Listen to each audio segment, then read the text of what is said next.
اس نے اس مقصد کے لیے چھوٹی چھوٹی عیسائی ریاستوں کا بھی دورہ کیا تاکہ مسلمانوں کے خلاف مقدس جنگ میں ان کی حمایت حاصل کی جائے۔ دوستو، پوپ نے سن 1095 عیسوی میں فرانس میں ایک کانفرنس منعقد کی جس میں عیسائیوں پر زور دیا کہ وہ اٹھ کھڑے ہوں اور یروشلم کو مسلمانوں سے آزاد کروائیں۔ انہوں نے صلیبی جنگوں میں حصہ لینے کے لیے کوئی 10 لاکھ لوگوں کو جمع کیا۔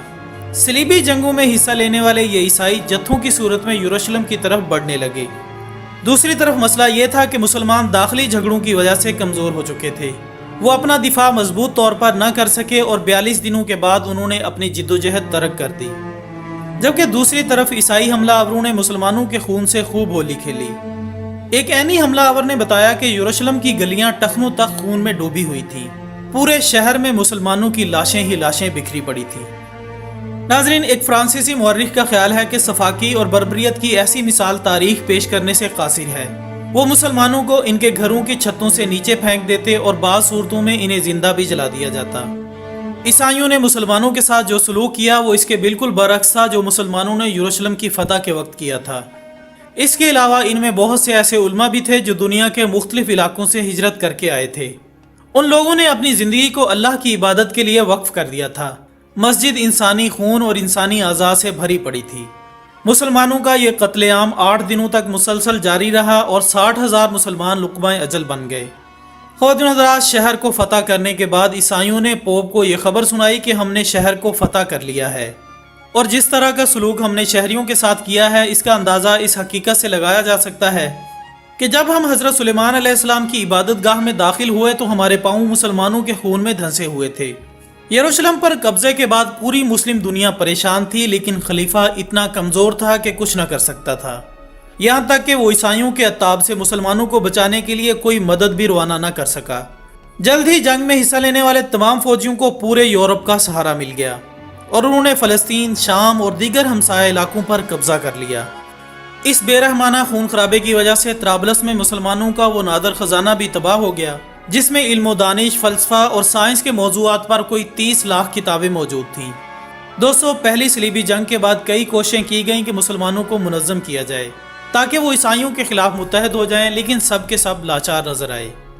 آخرکار عماد الدین زنگی کا بیٹا نصیر الدین زنگی، جو کہ موصل کا حکمران تھا، اس نے عراق اور شام کے کئی علاقوں پر قبضہ کر لیا اور عیسائیوں سے کئی دوسرے شہروں کو بھی آزاد کرا لیا، مگر وہ اتنی بڑی فوج اکٹھی نہ کر سکا کہ یروشلم کو آزاد کروا سکے۔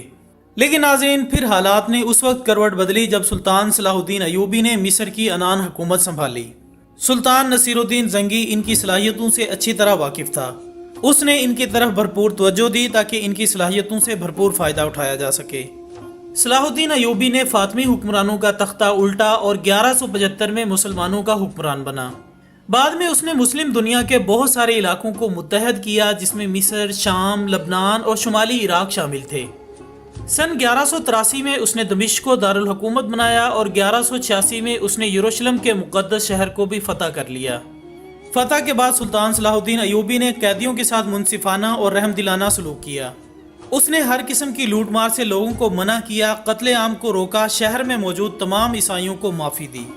اس نے عیسائیوں کو ان کی عبادت گاہوں میں عبادت کرنے کی اجازت بھی دے دی۔ تمام کے تمام عیسائی قیدیوں کو باعزت طور پر رہائی دے دی گئی۔ خواتین حضرات، سلطان صلاح الدین ایوبی نے جس طرح عیسائیوں اور یہودیوں سے برتاؤ کیا، اس سے اس نے مغرب کے لوگوں کے دل جیت لیے۔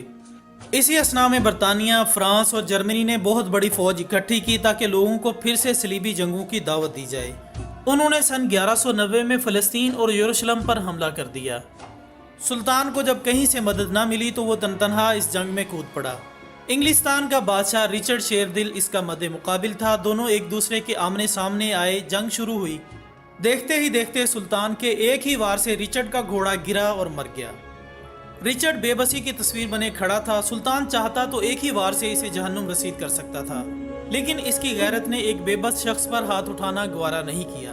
سلطان نے اپنے فوجیوں کو حکم دیا کہ بادشاہ کے لیے گھوڑا لایا جائے تاکہ وہ گھوڑے پر بیٹھ کر مقابلہ کر سکے۔ دوستو، سلطان کی اس جواں مردی، فیاضی اور رحم دلی سے رچرڈ اتنا متاثر ہوا کہ اس نے لڑنے سے انکار کر دیا۔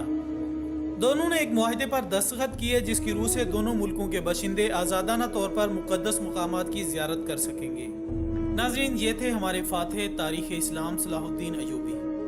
اللہ عز و جل کی سلطان پر رحمت ہو اور اللہ اسلام کو پھر سے ایسے حکمران عطا کرے جو ہر غزہ پر اسرائیلی بمباری کا منہ توڑ جواب دے سکے، آمین ثم آمین۔ اسی دعا کے ساتھ ہماری آج کی اس ویڈیو کا اختتام ہوتا ہے۔